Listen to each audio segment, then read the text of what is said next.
Black man, black fan, black fam. Welcome to Black Dad Code, where everything we do before family, nothing before family. I'm your host, Kelly Major. I'm Kevin Bailey. And I'm Charles Williams. Okay, guys, before we jump into today's segment, I want to get some perspective from you. How do you perceive the current state of black dads in your community and social circles today? In my community, I'm in the Tulsa, Oklahoma community, Black Wall Street, which I'm kind of embedded into that community. The state of it is we need a lot of help as far as economically, socially. I feel like some of the things that we do in the community is not good, because right now we have a lot of drive-bys. First 48 is always there. So we need to kind of cut back on that and get into these communities to let these kids know that it's not about shooting at each other on a regular basis. As far as my circle is concerned, my brothers, my cousins, they're in it, with their families. They're in it with their children. They try to do everything that they can possible to help the kids grow, to help the kids financially, to help the kids' mental state. So as far as the circle is concerned, I have a huge family with brothers that have 4 or more kids, and everyone's really intact into that family circle. I think it's more in the community. I would say in my circle,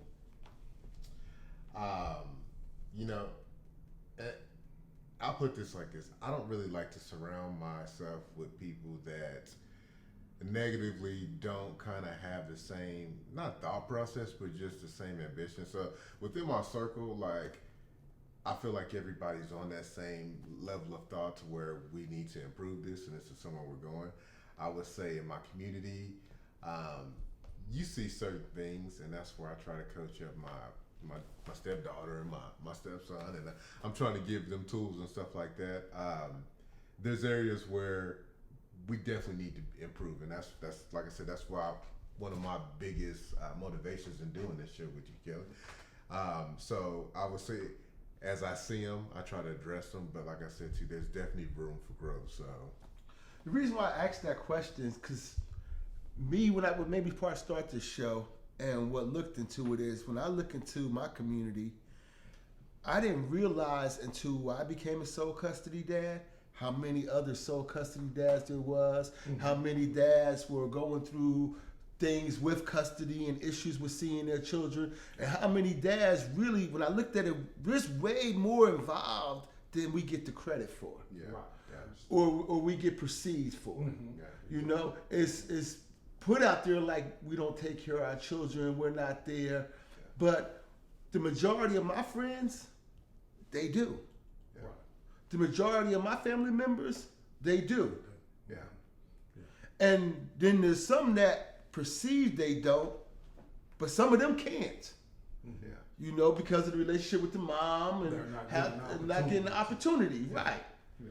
So reason why I asked that, because, and you guys gave the answers that I usually hear initially when people first get questioned that. But then if you stop and think for a minute though, we do have a prominent black dad impact in our communities. Because if you go to the games, you see the dads there. Or coach, or Exactly. You go to, especially if you go to football games, you go basketball see- games, yeah, you see the dads there. Dad's there. We don't see the dads maybe so much in the same capacity as we do with other races, Mm-hmm. and those are for economic and different reasons. Right. But the dads are pretty much there. So we just have to bring that awareness and start learning and pulling from each other yeah, more more, to make a bigger impact, to show, they really are there. yeah, Yeah. Yeah. yeah. All right, Kelly. Tell us a little bit about yourself and your life experiences. Okay, my name is Kelly Major. I'm known to many of y'all as your favorite guy from Major High. I own Major High LLC, which is a grow. I also own Major High Apparel, and I'm also an owner in Black Dad Code. Right. And so, but that ain't how I began. I was born in New York. I was raised in New York. What part of New York? I was born in Westchester County, White Plains, New York, which sits right above the Bronx. Does that sound like it, like it really sounds like White Plains? So was it more of a? so was it more of a? No, actually, it's more I grew suburb? up. I grew up. It's the suburbs. Yes, where I grew up at of the city. But there's a lot of us. We have deep. It's actually we have deep, good, thriving communities. Good education system I went to. Good school. I had black teachers in school. Okay. And I think that made a difference in how they related to us and inspired us. But so I grew up in White Plains, New York, Westchester County, 914 all day long. And I went to the military when I was 18. But I joined the military at the time because I thought it meant you was tough. That you was tough. And the college fund was definitely an enticement. But it was more so is I thought I didn't get accepted to college Right. because we moved my senior year. Right. And all my acceptances went to the old address. So here I am thinking I didn't get accepted to college. And so I joined the Army because I wanted to do something. Right. And then I got my letters came actually a month after I went to the Army. And I got accepted to Morehouse, Howard, and everything. I would have, but so that my path was chosen. So I went into the military. I was stationed overseas in Germany for 2 years. I had a unique military career in Germany. I grew up in the era in New York of hip hop when it began. And I was a battle rapper. You was a battle rapper? Yes. And a got break bars? dancer. Well, Yes. You want to give us some Bars bars? for real. Yes. A hot 16? Like the I'll give y'all something I used to say back in my days, little something. Give us a little something. Here goes one.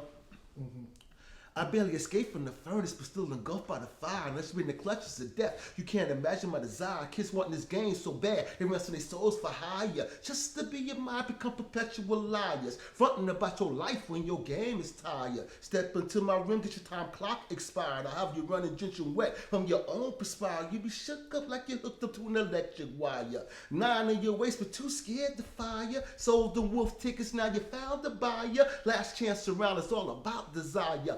I'll bruise your fuse like major hydro fire. Wow. The voice. Bars at 50. Yeah, those echoes, like, hey, a lot of people, you tell them to drop the 16, like, he said I was ready for you. Flex up. Nah, this is New Yorker. Like I said, this used to be my thing I used to do. So, and so anyway, I was doing this in the clubs in Europe, and I was dancing. Oh, wow. And I got discovered by a dude, and I actually toured Europe. They put me on what's called public relations, where you work in the community and you also work on base. Okay. And I modeled in Europe for a year and a half and did shows. Yes. What, draws or what?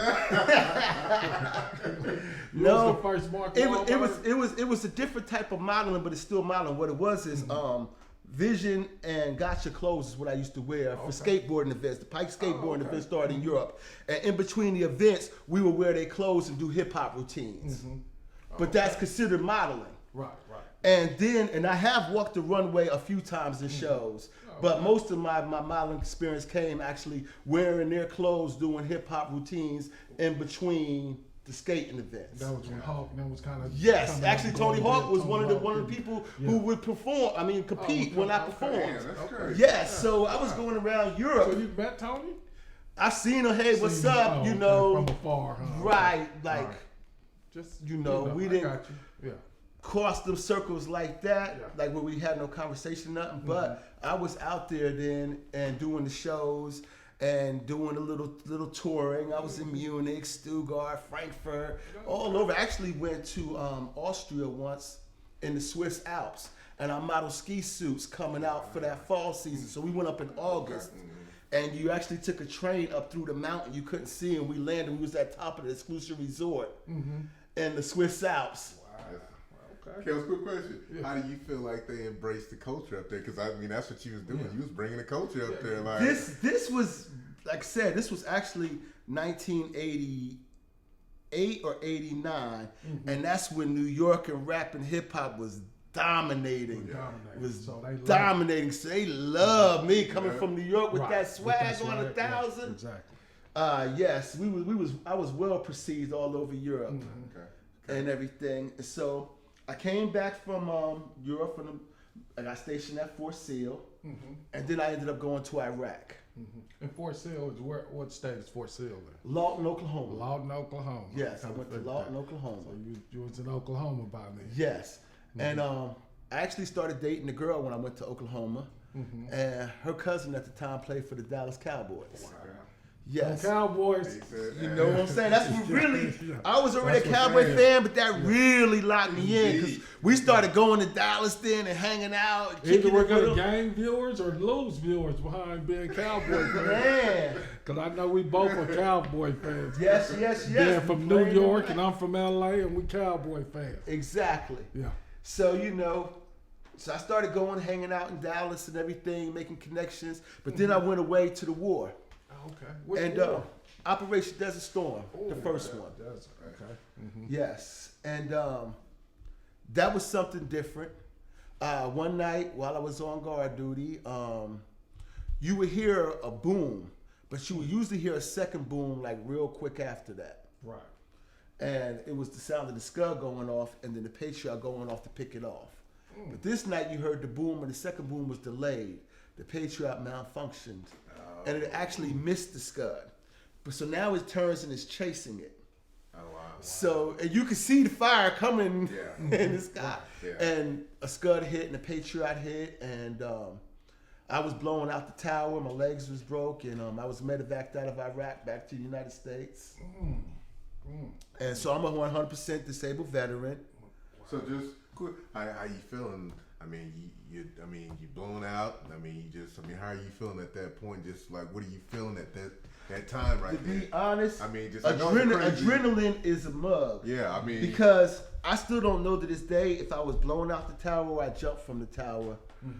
I have to assume I was blown, but I just remember being on the ground and running to the building.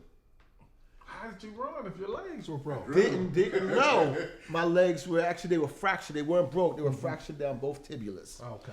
And I didn't know that whole night because it was chaotic, because some Saudi Arabian people ran in, they was trying to help and stuff, and we started fighting them. Right. Because we didn't know who was who, and and you walk into a room and you see somebody standing against the wall, and you walk in the other side of the room and you see the other half of them, and it was real. Yeah. It was real, and I actually went the next day to visit my first sergeant, and he was in the hospital with pneumonia in his lungs. Wow. And I was complaining about my legs to the doctors hurting, and they took X-rays, and then I ended up getting medevaced out with them. So we caught the same plane back to Germany. Yeah. First they sent us there, then they sent us to a couple different bases. I can't remember where all I went, but I went to like about 5 different bases and military hospitals before I made it back to Fort Sill Okay. and everything. And so I finished. I had like 3 months to go before my term was up, so I honorably discharged and everything at the time. And I didn't realize the effects of being in a war zone and then coming back home to the hood. And so when I came back home, I think I was still looking for that adrenaline rush that I just came off the battlefield with. Right. I ain't had no debriefing, no nothing. Yeah. You know what I'm saying? Right. One day I'm here, the next day I'm back here. Yeah. And so I'm hanging out with my girlfriends, friends and stuff, and I'm hanging in the projects and I'm watching these boys slang and hustle. And I don't know, I want in. You want in. That's I want usually in. the way it works. And this you is see in all Lawton, right? Yeah, this is in Lawton, yeah. Okay. And everything, and just everything from I felt more attached to the dudes in the streets than I did the soldiers on base who hadn't been to combat. Right. Gotcha. Like I said, something had changed in me, and I didn't realize at the time it was PTSD. But I didn't realize at the time my switch had been clicked to a different level. Because this is the thing I tell people: once you learn something, you can't unlearn it. Yeah. Okay. Yeah. Once you take a life, you know what that's like. You can't never not know what that's like. Right. You can't take that back. That's To know it. Once you've been to war, you know what I'm saying? You can't take back that Y'all wonder what it's like. Right. I know. You know what it's like. Yeah. And so because of that, I function differently now. Because when I first came back home, and you know when you jump in the streets in the dope game, there's other turfs and other streets, and you shooting and you fighting, and they were all running around, pew, pew, pew, you know, all that corny stuff and all. Right. I'm crawling under cars, coming up behind you. Right. I pull around the other parking lot and come under the parking lot. Right. This boy acting like he's out there. Right, no, I did this, Yeah. like, you know, I was tripping, but Yeah. I was on a different intensity. I had a 9 on my waist, Mac 11 on this side, Tech 9 here, 30 R6 across the window, You was in it for real. and efficient in all of them. Oh wow, he was in it. Yeah. In it, you know, just Right. in it, and So you became a big time D boy, right? all in. All in. All in. I started going to Dallas copping. Then we ended up going to Houston. And again, that PTSD mentality got me my connect. Got it. Okay. Because we went to Houston and we were supposed to be getting off from one of the people who I was with, Peoples. But it was a drought and they wasn't on. Right. So we couldn't get on. We was going around Houston and we went to get on with this one dude and it wasn't real. And I was telling him, I was like, yo, that ain't real, man. That ain't real. And he was like, nah. So they ended up spending their money. And I didn't spend my money. So then we ended up leaving. I didn't get on down there. Thought they So had then- came, but it was gold. Right. Flower. So then, boom. So one of my partners stayed in Dallas. The other two, they jumped back to Vernon, Texas. You know what I'm saying? Before me. So when on my way back, I stopped at Wichita Falls, Right. and it cost more, but I got on at Wichita Falls. Okay. So when I hit Vernon, I'm looking at the streets and it's popping. I'm seeing the smokers everywhere. So I'm like, ooh, I know these niggas is licking. Yeah. So I pull to the house, you know, run inside. And my boy, you know, I ain't naming no names, but my boy, he looking a little sick. And I'm like, yo, man, y'all niggas don't slow down. It's popping out there. Man, we should have listened to you, man. That shit wouldn't come back for nothing. We lost everything. Yeah. They sold them some. So I was like, oh, yeah. Y'all can move mines. I got the real deal. Yeah. And that's how it was the first one in my little circle to come up. We all went down there with the same money. With the same money, yeah. But I'm the one who came back with work. Now, I didn't come back with Houston type work that time then, but I came back with work. And so anyway, we started hustling and started coming up and we started making money real good. And then I went away to the pen. I ended up getting caught one night and I went to the pen. What, Yes. give us a little insight on that. Like, why, Why- what happened? Okay. Yeah. This is How how much this did is you how get caught? this is how I got caught up. Yeah. I have runners and workers. Right. But again, I like the actual being on the street, Yeah, selling you rock want to be in. myself. You want I used to to make deals. I used to tell my people, I tell you what, if whoever outsell me today can keep their money. If you outsell your sack before I outsell my sack, you can keep your money. Right.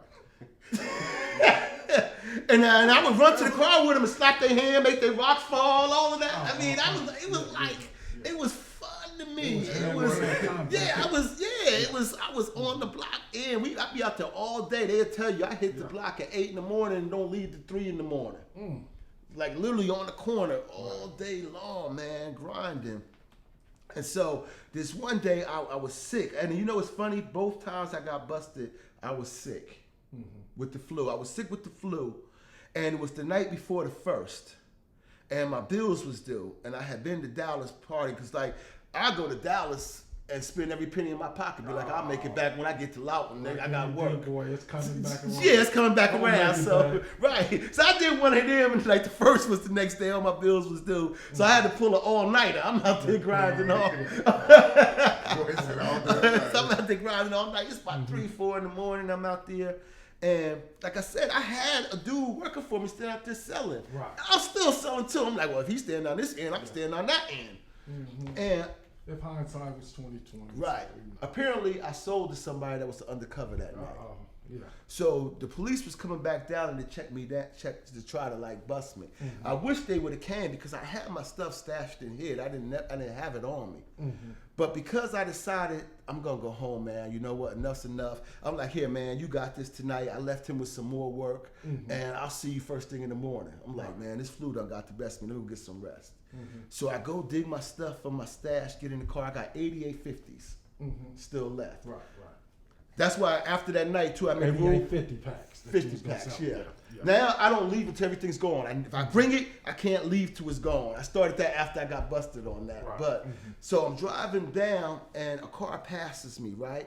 Right. And it was the DTs. Well, they busted you. Like I said, I'm sick. I'm not paying attention, and I'm passing the homies, and they all yelling like, yo. I can't hear what they say 'cause I got the music going. And I see them yelling, and I'm thinking, man, they want something. I'm like, you know what, man, I'm done for the night. I'm going to go home. But they trying to tell me the DTs done turned around. They own. Because if I would have paid attention, I'd have had the window, threw it to one of them, boom, Right. they threw the alley. It's over with. Yeah. So I pull up. They end up closing me in, get in the car. They find 88 50s. So I copped the 5 in, 5 out. Okay. So I go in, that's my first stint. I go in. So, and I am not gonna lie, on that first stint, ain't no way I was quitting. I went to the pen and it was nothing what I thought it was gonna be. The pen ain't nothing compared to coming back from war. What do you feel? I mean, so you kind of go So into what that. are You the, saying yeah, today? what are the, Nah, the pen, they don't got bombs. Gotcha. They ain't got guns. They ain't got landmines. They ain't got the intensity. Yeah. And most of them can't fight even. yeah. You know, just being real, it was just a different intensity. The So pen did was you do a whole nickel? You did a whole no. nickel? I did a year, and and came home on parole. I would have came home sooner, but I was always fighting. Right. Yeah. That first year, I made a little reputation for myself. Right. You okay. know, so I was always fighting young. And so I ended up taking me a year to come home on parole on that nickel. I ended up discharging on parole. But I came home, let's say on Wednesday. On Thursday, I was at my crew like, okay, what's up? We going to Houston, boom, boom, boom. We getting this work. It's on what we about to do. Yeah. And what had happened was when you leave the streets, somebody else take over and step up. Yeah, it's a new guy. It was my guy, but now he don't want to step back down now. Yeah. So I ended up starting my own crew and everything, and we blew up again. Blow up again. Blew up. I was in Oklahoma. I was in Texas. I had a spot in Tennessee.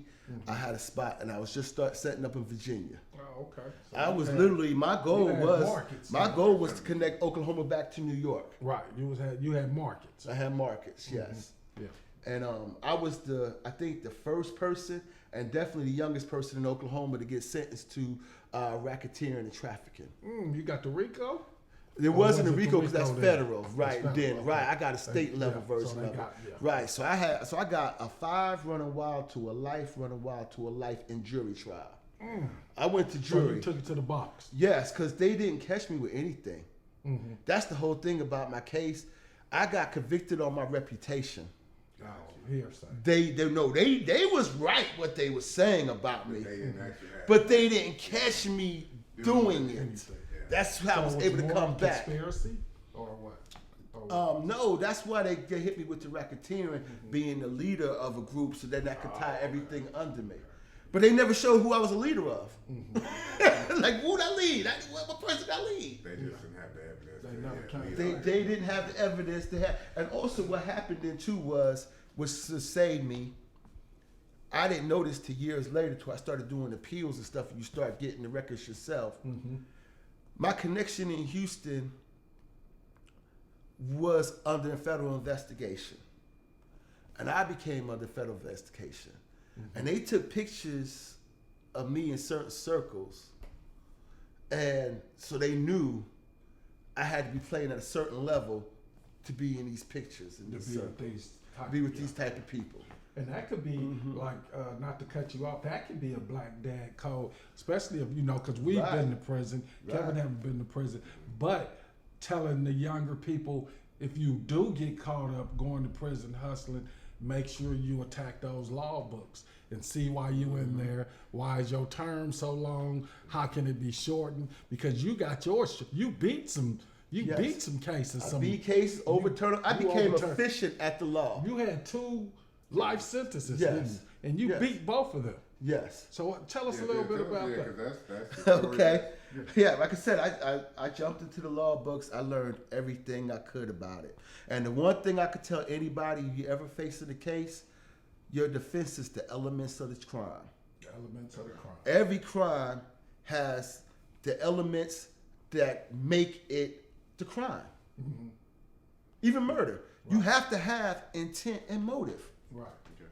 They can't prove intent and motive. It ain't murder. It's manslaughter. Right. Okay. Got you. That's the difference. Yeah. Okay. It's so, and that's actually how I got my child and everything. I learned to stick to the elements, to prove the elements. Because at first when I was doing my appeals, I was coming with emotional stuff, and they did this and they did that and all that. It was all wrong. Don't get me wrong. They didn't follow procedures, but those aren't the elements that find you guilty or not guilty.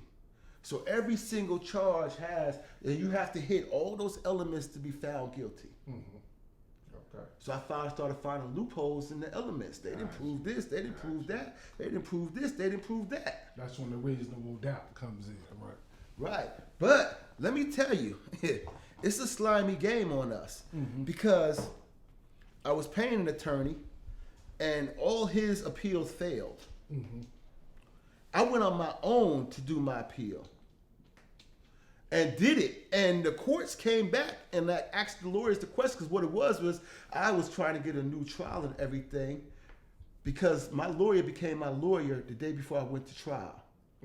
We did that on purpose because we argued for continuance and the judge denied it. So we knew it into trial knowing you'll get a retrial because I have this not effective counsel. Yeah, because he need to learn. He need to learn, right? So we did it on purpose so we could see who's snitching on you, know what's going on. So when we go to regular trial, we know what to defend. He's like, you're gonna go away a year, but you'll come back on appeal. Well, I was out on that 5 I had to do anyway, so I was like, okay, so I'll finish that 5 up and beat the rest of this. Right. I need to know who's saying what. Wow. Yeah. So that was I see. So that was the plot. Cause I knew I was going back to the pen anyway, cause I got that 5. So I need to beat these other charges. Got you. See, that's another thing too. Sometimes you got to lose a little to win. Yeah. You got to be real with yourself. So I knew there was weaknesses in you proving the elements. But so when I did my own appeal, the Court of Criminal Appeals said, if this is true that you became this dude's lawyer in this time, and the judge denied y'all a continuance, this is ground for a retrial, total dismissal on the retrial. He didn't have effective system counsel. They asked the lawyer that. If the lawyer who I hired would have said, yes, this is true, I would have had a retrial right there. The lawyer team now, because he's making money with the DA and all, he got other cases, he sold me out basically and said, yes, it's true that this happened. However, Mr. Major had no witnesses or any evidence to put on, so it wouldn't have made a difference in the case. Okay. And they denied me. Got you. Yeah, he straight like sold me out. Got you. So that's another thing that happens to us. Your attorney today will sell you out for his client tomorrow. He's making the deal for his clients, for my younger homeboys who's out there catching cases. He's making deals on them, and he's sacrificing Kelly Major, who's already gone, and he done made all his money off me. You're looking for that paycheck tomorrow. Yeah, right. So, and that's what happened. So when that happened now, I'm out of appeals and all. I'm like, how am I gonna get out? So then, by studying the law, I realized I could get the parole board to commute my sentences. So I started going at the parole angle, trying to make parole. And they was denying me every year. And then I was on the yard one day, and one of my homeboys from Lawton came and said, hey man, I gotta give you this number. There's a lawyer that's getting people life sentences cut. She just got my homie's life sentence cut. Here's her number, call her. So I contacted her, and she told me, get me 10 grand for each life, and I'll get you back home. And I looked out on the yard, and I seen somebody getting the sack in. and I seen the weaknesses in his game, and I said, "Hey, you want to make some real money doing this? Maybe you shouldn't say some of the things that you. All of this It's is already documented? It's already done.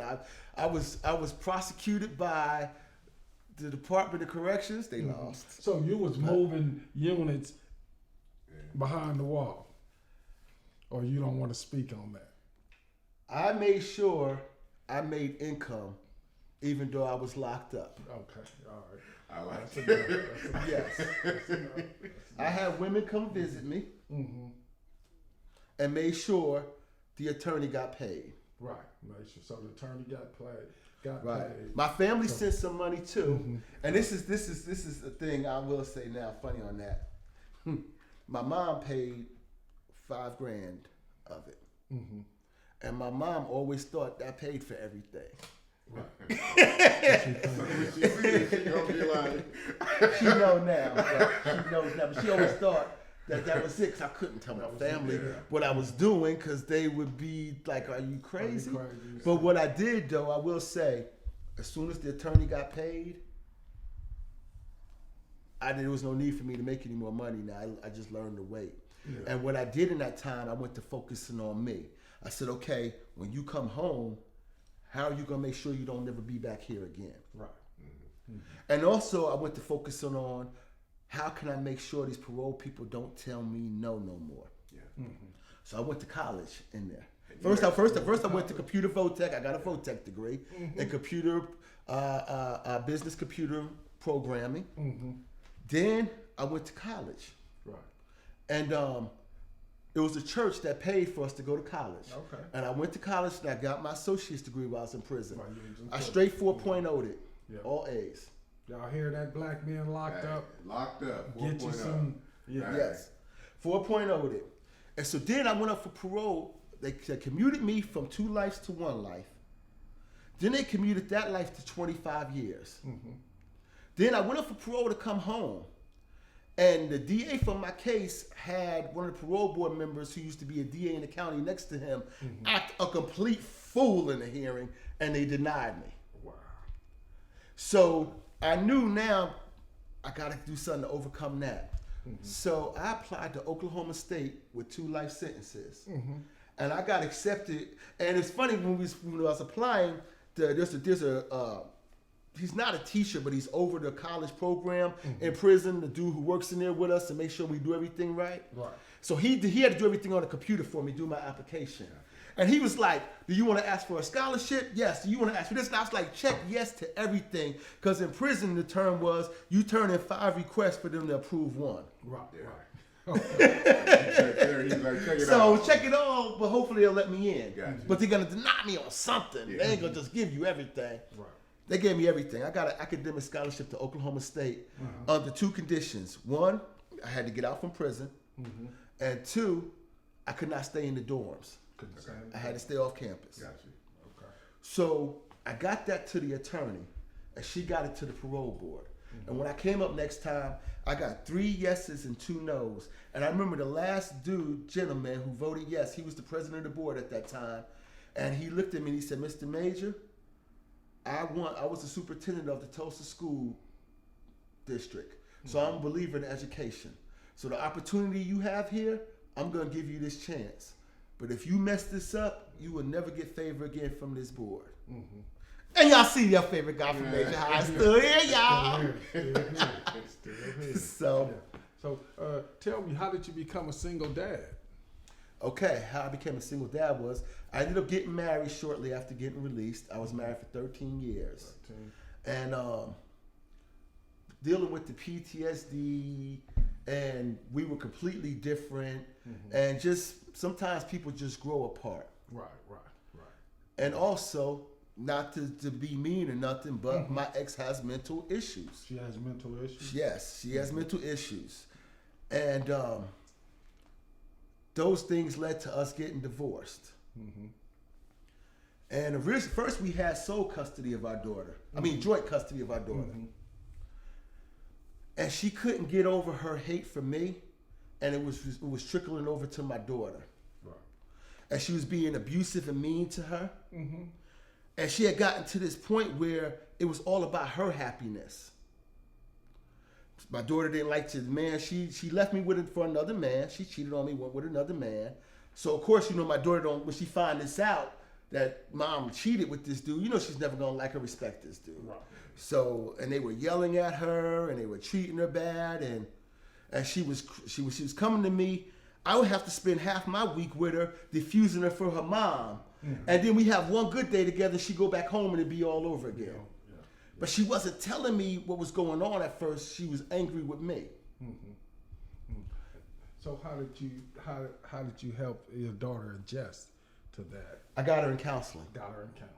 We went to counseling together. Yes, I had to get my daughter in counseling. How did counseling help? Just Counseling started first. She was talking about me first at counseling. I was the bad guy. But what counseling started making her really look at the situation for like, okay, well, what happened? What did he do bad? What did he this? What's that?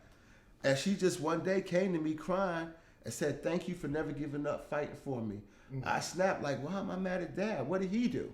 Right. What did he do? Yeah. You That know? was all the things that the mother was telling her. Gaslighting her. You know. Her exact words, Mom been gaslighting Yeah, me. been gaslight. And they do that. And then they do after that. a while, they, you know, after it's all said and done, they'll come back or either the kid will realize, like. And that's what happened. My daughter realized, so now her and her mom is fighting all the time. Right. And when she's coming to my house, it's peaceful and loving. It's peaceful and love. So she wants to be at my house. And she expresses this to my ex. And she goes ballistic on her. She goes. And my daughter texts me in the middle of the night, Dad, help, Mom is screaming, going crazy at me, and I didn't do anything and this and that. So I sent the police over there. Wow.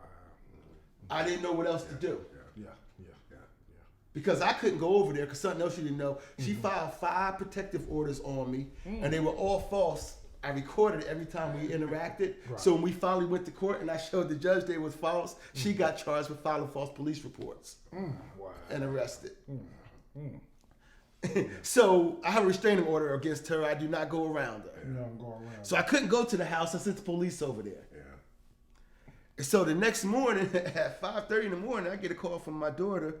Dad, can you come get me and take me to my doctor's appointment this morning? And Mom said I'm coming to live with you now.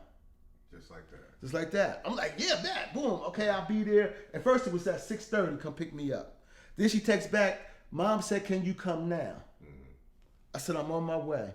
When I get there, my daughter's standing outside with all her stuff on the curb. She comes outside the house, hands my daughter her cats in the cage, and walks back in the house while I'm loading up my daughter's stuff in the car.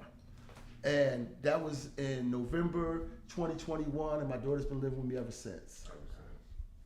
And she ended up signing over custody to me, and a judge didn't take away her custody. She signed it over She to me. signed it over. Okay. So Kelly, let me ask you this: going through all this, and like I said to you, it's a lot of things. What have you learned through this? Kind of going through the process of this. I learned if something is valuable to you or means something to you, when do you ever quit fighting for it? Yeah. Never. That's real. I learned that fighting for my life back in them life sentences. I could never quit fighting those 13 years because that meant I was done. So I approach everything like that in life. I don't know how to lose. Because I know the only way I lose is if I quit. Gotcha. Because can't nobody beat me. Right. Because you can beat me, don't get me wrong. People can beat me, even in my fights. I used to start off my fights losing. But you ain't gonna go the distance. And you ain't gonna suck up the pain I'm willing to suck up to make sure the outcome come in my favor. And that's another black dad code. Never give up on your dream. Never give up. Always. Or on people you love. And like with Major High, I got Major High back at the same time I got my Right. child back. And Kevin stayed on as a partner with me, and he'll tell you we was in the red. Right. We were That ain't even. It should be a new car. right. And my own mother said to me, "You need to give that business up. You need to quit. Look how much money you dumping into this. When are you gonna quit?" Right. And I just said, "Ma, I don't know how to quit." Don't know how to quit. Exactly. I don't know how to quit because I know I can hustle. I know I can sell. So I'm gonna figure out a way how to keep this going. And we 4 years going, y'all. Yeah. We 4 years going, man. How 4 years going, y'all? You know what I'm saying? I'm in 21 dispensaries right now. Right. You know what I'm saying? And Major High is now paying its own bills. Paying his own bills. Congratulations. And I'll say to myself, I mean, it was a time where I was like, as his mother said, I had to back up from it because I was like, I didn't know where it was going. So I was just like, I just almost kind of like washed my hands. And it hurt because, I mean, when we first started this deal, it was under Kelly's idea. And I had such ambition because at the end of the day, I love a good story as far as black success. I love it. And I always want to see us succeed. And the way we had this thing started up, it was going to be that. And to see it kind of backtrack, man, it really killed me because, like I said, too, and like I said, too, it's happening now, but I wanted to see this thing blow up. And like I said, too, you're going to have those deals. And like I said, too, we're on our way back. But like I said, too, I did kind of have to take some of his fight, man, because at one point I was just like, man, you're in the middle. Yeah, I was like, I just had to back up because I was like, man. But I will say, too, his fight is. It got to one point I actually said to Kevin, just stay on the license with me. Don't make me lose this license, man. I'm going to do everything. Like I got it. It was an actual conversation. Right. But like I said, I'm going to bring us back. Just don't give up the license on me. I'm going to pay everything. I'm going to do everything. Just don't make it where I got to fail right now. Just give me my shot. And that's one thing I told him, too. I was like, man, like, he deserved a shot. And I've always told him, I was like, hey, man, like, at the end of the day, like, you deserve your shot at this. And like I said, too, he told me, hey, if I get my shot, I'll make the most of it. And that's one thing he's proven that. So I will say. See, initially I couldn't get the license in my name because my felony. And that's a story in itself. Right, it's a story in itself. So That's I put a it in my story in ex's itself. name. Yeah. So she was trying to turn the license in, even though she signed the company over to me. Then she tried to turn the license in so I'd be operating a legal grow. Because you had to have somebody on the original license to turn the license over. Right. And so if Kevin got off it too, and my other partner got off, she got him to get off it. So if Kevin don't stay on it, I got to apply for a new business then. I don't have my existing business. And so I needed Kevin to stay on. Let's just stay on the license with me, bro. Just let me transfer everything over and I'm going to bring it back. And then I knew I could sell and I went to work for other growers. Right. And I sold for other growers to pay the bills at Major High. That's real. You had to do what you had to do. Yes. We'll kind of get back on. So how would you, in your situation, how would you kind of, other dads going through the situation, what would you tell them, kind of going through something that may be, when it comes to this? It's imperative that you immediately get your rights established. Okay. Because in the beginning when my ex left, I was still hoping we could work it out. So I didn't go the lawyer route and everything out the gate because I didn't know. I was still in love and I didn't know about the deception. So I was coming from a heart view. And then I had to learn real quick, okay, cut off the heart and go mental. Elements. Get them elements. Right. Get them elements. Get the emotions out of it. Right. Yeah. And so in doing that, I just changed up everything real quick. Gotcha. You know what I'm saying? I had to become legal because I had no. She took my daughter. She comes. I could come see you today. I can't see you tomorrow. Y'all know the story. You show up. You supposed to pick her up. She's not there. I'm supposed to get her from school. She done went and got her from school early, and all of those kind of things. And then I come back. It's supposed to be my week. No, I'm not letting her come this week. And I had nothing legal to come to do nothing. Right. So I got with my lawyer. And so I went and got a lawyer, and we immediately filed for visitation and a separation. Because see, when you file divorce and you file your part, you can immediately then get a temporary visiting plan in place. Yeah, exactly. And because y'all are not divorced yet, you have 50% rights like she do at this point. Yeah. You could lose it possibly through the judge, but at that initial junction, you have every right she does. Right. So I got my visiting where every other week was mine and this and vacations and all of that. I got a lawyer. We got that implemented immediately. And let me tell you, it was a good thing I did because one time it was my week to get her and her mom got mad and went and got her early from school and I show up to get her and she ain't there and she's not answering the phone. And she's playing that game, you ain't gonna get her. Well, I took my legal document to the police station, called my attorney while I was there. My attorney called her attorney, And next thing you know, the police officer says she's on her way to bring your daughter here to the police station. I tell you. Yeah. She had to bring her there to me. Yeah. Because I had my legal right. It was my week. It was your week. So I got everything established in writing. And everything we did, even now, everything, and every time, also my main advice is know all your elements and rights yourself. And in your mediation, you mediate for you. I had my lawyer there to ask for a question, but it was me going against her attorney.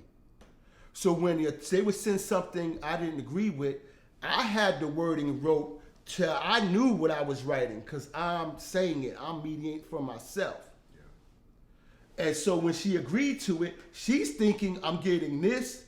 I knew exactly what we was getting because I knew the exact words I used. Gotcha. Because again, I know the elements. I studied the law. I studied anytime you're involved in anything, you got to know your pros and cons and your facts about it, whatever it is. Yeah. And you sure got to know it on your livelihood, freedom, going to prison, and on your children, and on your homes, and your property, and your money. That's right.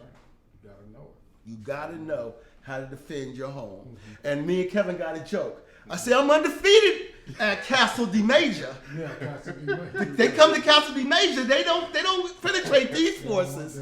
That's it. So, go ahead. I was gonna ask. So was your dad involved in your life? Yes. My parents divorced now, but they didn't divorce till after I went to the military. So yes, so I did have the benefit of growing up with a dad. My grandfather on my mother's side was killed by a white man in the South. And my dad on my father's side, I knew him briefly before he passed. Okay. So just with that being said, with your dad being involved in your life, how did you see that versus some of your friends that didn't have their dads in their lives? My dad was all our friends' dad when I was young. Everybody used to come to my house and hang out. And my parents let her. My mother tell you she got 5 sons. Because I had one group that hung some years, and I had another group that hung some years, and they were all sons. My dad was like the dad for all of our families. I was I'm the only one out of my friends except one. I mean, my main core. I have other friends from high school, but I mean, my main core friends, I'm the only one except for one that dad was home with them. Oh, okay. So your dad kind of mentored the other kids. Not in the way of mentoring, talking like that. He mentored through example. What I mean is they got to see a father there. My dad made sure we had things. We went on trips. We did nice stuff. I had the nice clothes. I had mopeds, motorcycles. And so they got to see, like, when you got a dad and a mother and 2 people working in the household, what you can have. And they wanted that growing up. And I can't say all my core friends turned out to be great fathers. They broke that generational curse. But you know what, Kelly? That's one of the good things, too. Even though their fathers may not have been around, they got to see that example of a black father. So even though, like I said, too, they were void of their dads, they got to see your dad. And it's ingrained in them. So that's awesome to see that. Right. So, yeah. And I think that's the one good thing about the black community. And it seems like most of the guys who didn't have fathers, like myself, don't want to be absentee fathers. Yeah. They want to be a part of it. You know what I'm saying? They want to be. I find that a positive attribute in the black community. Most of these guys that didn't know their dad or wasn't in the home, they're great fathers. Got their kids with them all the time, want to do things with their kids, for their kids. Even though they're not in the household with the female, they still love the shit out of their kids. Well, and that's one thing they know that pain and that they know that feeling. So it's like you always want better for you. It's even deeper than that. Think about when you was all little. Yeah. Nobody, when they was little, wanted to be a drug dealer, go to jail, none of those things. We wanted to be rich, get married, have a great family. The American dream. And then as life starts showing you realities, that gets altered. Yeah. And then we got off the path and we get to, but innate is what I meant to say. It's in everyone to want to be family, to want to be successful, to want to be good. It's just how people handle the obstacles that come to them in life that either not derail them from that path or they stay on it. Gotcha. Gotcha. So let me ask you this now, Kelly, since you are a sole custody dad, what's the typical day like now for just you and your daughter? Okay, the typical day is, for me as a sole custody dad, I feel you moms out there first of all. So, I feel y'all. Hey, much respect to the mothers. We still like, Yes. we love y'all. Yes, I feel y'all. This is my typical day. I wake up at 6 a.m. and typically, and I may go to the gym or I may go in the kitchen and prepare some coffee, wake up, smoke a blunt, you know what I'm saying? And then All right. I cook my daughter's lunch every day to get her ready for school. Get ready for school. You know what I'm saying? Whether it's make a sandwich or cook something. Late she been having me cook. And she like my cooking, but and make sure she got something to eat for breakfast. So I go and handle that first. Then I wake her up to get ready for school. I take her to school, drop her off. I leave from school. I come back home. I spend a little time at home. You know what I'm saying? Some days I go straight from dropping her off straight to the grow. Or straight to deliveries. Yes, because sometimes, some mornings I have deliveries straight first thing. So we go and we take care of the deliveries. You know what I'm saying? So I pick her up from school. She get out of school at 3:55. I get in line about 2:35. Right. Be there. You gotta be there. You gotta be there, otherwise you're gonna spend an hour going to the line. So I just sit in the line, she get in the car, I go home, I make sure she got a snack or something coming home. Then she has volleyball, she works out. I make basically from the time she get out of school until about 8 o'clock, I'm making sure her life is perfect. Whether it's an activity, meals, me spending time with her, talking, joking, everything is about me making sure her life is special. Because this is how I look at it. She's 13, she's going to be 14 in June. I have really 2 more years before she's driving and I'm ditched. Right, and I'm ditched. She don't need you. That mean I'm this because Right. my daughter So- gonna be with you. So these next 2 years is dedicated to her. It's her show. I'm sacrificing me. I'm hustling. I'm building so that way she can have a life and have a future. Yeah. But outside of that, everything else Yeah, is the money Amira and show. pickup. It's the Amira show for the next 2 years. Just kick me to the curb. It's money and pickup. Right. But don't get me wrong. I get free time every day because she'll spend so much time with me that she dished me for her friends. Well, this is just one thing, and I'll tell y'all for one thing that I noticed about Kelly when I first met him, and I there's certain things that I pick up from people when I meet them, and I'm one person too. I feel the energy of people, and then like I said, certain things you feel the energy. Man, the first time I met Kelly, I could tell he loved the shit out of his daughter. And I didn't have, so at this time, I didn't have my son yet. I just had my stepkids. But man, I loved how much he loved his daughter. And that's one thing I really kind of like. I was like, man, dude, he would do anything. And he spoiled the hell out of Amira. And this is before we'd actually even started our business. Right.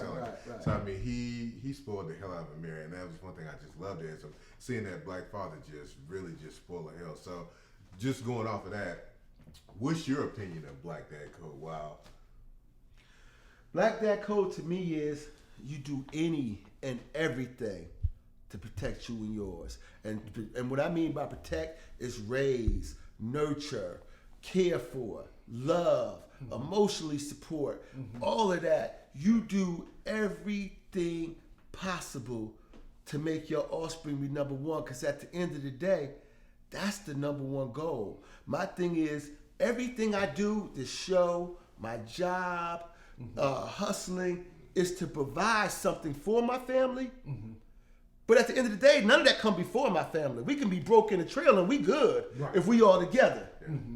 And we loving each other and all, you know what I'm saying? Right. But if I got all them other things and I don't have my family, I know what that felt like, because when my ex took my daughter and ran off, and she was gone for 2 weeks, I didn't even know where they were. Right.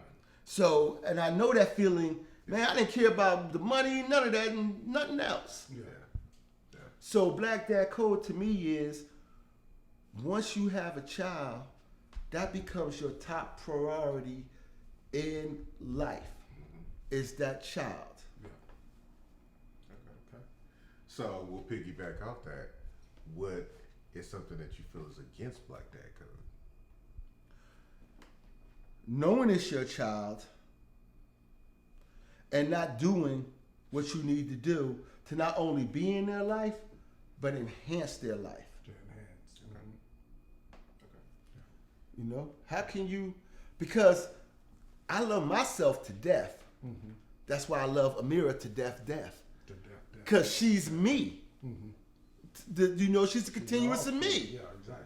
How can I say I love me and don't love her to the, you know what I mean? Because To the then death. that's me. That's right. Mm-hmm. So typically we do a tough question for the day, and since we're interviewing Kelly, I'm going to ask that question, and this is one too where it's going to get down to the nitty gritty. Yeah. So, how do you deal with the feelings and just the relationship of your daughter's mother and just progressing? How do you deal with that, and like, what's your feelings towards that? So, As a father, I had to really going through this. I had to look at what is my ultimate goal here now, and my ultimate goal is to provide the best raising and stability that I can for Amira. Mm-hmm. Like I said, my sacrifice is all about Amira right now. okay. So I know she love her mother. What kid don't love their mother? Mothers in this society are more important than the father. Yeah, exactly. In society role. Yeah. So me personally, I have no interaction with her mother. Mm-hmm. But I would love for her and her mother to have a mother and daughter beautiful relationship. Gotcha. I just know in order for that to happen, the mother has to address her mental issues. I think if she addresses her mental issues, they'll be good. Mm-hmm. But if she don't address her mental issues, then I have to protect my daughter from that. Right. Because hurt people hurt other people. Yeah, you're right. That's usually the way it goes. And she's hurting her right now. Right. So I have to shield you from hurting her while also allowing you to love her and be a part of her. Mm-hmm. Yeah. Despite how I feel. So she gets does she get weekends or something, or what? Right now, You have sole she has sole custody, custody, so it's up to and you. she will get every other holidays once she's cleared through a reunification counselor. Mm. She has to get clear to get her visitation back. Oh, okay. So, but what I do is I try to arrange things through her mother or family where her mother can come and get my daughter so she can spend time with her mother. Right. So the grandmother. So the grandmother could get her. And I've done it once. I tried to do it for Christmas, but mom canceled it. Mm-hmm. Right. Okay. And that hurt my daughter. So it made me feel like, man, maybe I should have never even reached out to do that because then she wouldn't have got hurt like that. But I got to always try to reach out and mend that fence because that's her mother. That's her mother. And that's one thing I give you kudos on, because like I said too, you guys are split up now. I mean, there's certain feelings towards each other, and it's easy for you to say, I'm not gonna do that but I see too, you challenge yourself to still make sure that relationship can thrive. You give it some, even though it may not, you at least present a place to where it's like, hey, this can at least potentially thrive if it needs to. So I do give you kudos for doing that, because that's one too, you stepping outside of yourself and saying, hey, I'm doing what's best for my daughter and her relationship with her mother. So Exactly. So let's piggyback off that. How would you just give advice to fathers going in a similar situation that you're going through right now? Like I said, first, get all your legal rights in place. If you don't have your legal rights in place, now you're at the whims of her emotions. Mm-hmm. And then you have to, and when you got to deal with someone's emotions, you can't even be yourself because you got to tiptoe around them. So first, make sure you get all your legal things in place. After you get your legal things in place, then put your child's needs and concerns first before your own. Sacrifice for the whole, not for the self. Yeah. Okay. That's good. So do things for family, not before. Everything before family, nothing before family. Hey, That's it. real That's it. talk, real talk, That's real talk. Well, it's been an excellent conversation with Kelly Major High. I think it's been a great show. Yeah. I think it's been a great show. Great tips. I mean, like I said too, for you fathers that may be going through the same thing, and we're not bringing this show to create division or anything like that. We're just, as this Black Dad Code is, we're being real about all situations. So everybody has different situation amongst our group. Like I said too, we just want to cover every situation and make sure too that we define black dads from all elements. So Yeah. Black man, black fam, black fam. Thank you for watching Black Dad Code, where everything we do before family, nothing before family. Thank you for watching. And Thursday's episode, we will be interviewing attorney Otis Williams. Black Dad Code. Thank you.